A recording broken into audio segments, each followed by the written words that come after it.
પોતાના આત્માને પૂછી લેવાનું કે આપણે કયા નોમને જોવાનું છે, કયું નોમ નક્કી કર્યું છે. સદગુરુ મહારાજ જ્યાં સુધી આપણે આ નોમને ખ્યાલ નહીં થાય, નક્કી ના થાય, ત્યાં સુધી ભ્રમ છે.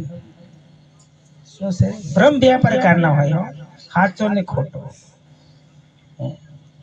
જે પેલો જે ભ્રમ છે, પેલા આપણે ધાબો મૂકીએ ને લાકડો રોપીને પછી આપણે દેવ માનીને આપણે બધું પૂજા કરીએ છીએ, અંધશ્રદ્ધા જે કહેવામાં આવે છે, એ પણ ભ્રમ છે. અને ભક્તિમાં હો ભ્રમ, ભક્તિની અંદર હો ભ્રમ. કઈ રીતે?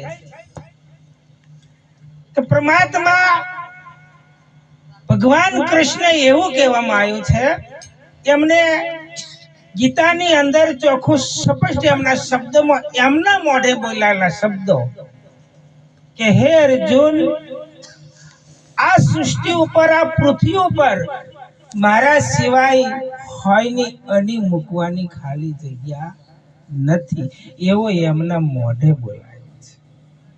હોયની અણી મૂકવાની ખાલી જગ્યા નહીં. હે અર્જુન, એ સખિલ બ્રહ્માંડની અંદર અણુ અણુની અંદર જે મારું રૂપ, જે સ્વરૂપ છે, એ સ્વરૂપને તું નક્કી કરી. તો ભગવાન કૃષ્ણ બધામાં છે. બાપજી આગળ વાત કરી, બધાની અંદર ઈશ્વર છે. ધીરુરામ બાપુ એવું કે છે, અણુ અણુમાં ઈશ્વર નથી. શું કે છે? અણુ અણુમાં ઈશ્વર નથી, અણુ એ જ ઈશ્વર છે. બોલાય એ ગોળ નથી, ખવાય પણ ગળપણ છે. ખરેખર સમજવાની જરૂર છે કે પરમાત્મા બધાની અંદર ઘટો ઘટની અંદર છે, બધામાં છે, પણ એની રીત, એની સમજણ જે છે એ નક્કી ના થાય તો શું થાય? ભ્રમ જ છે ને. પેટેની અંદર પરમાત્મા છે, કૃષ્ણ છે, માઇકની અંદર છે, તબલાની અંદર છે,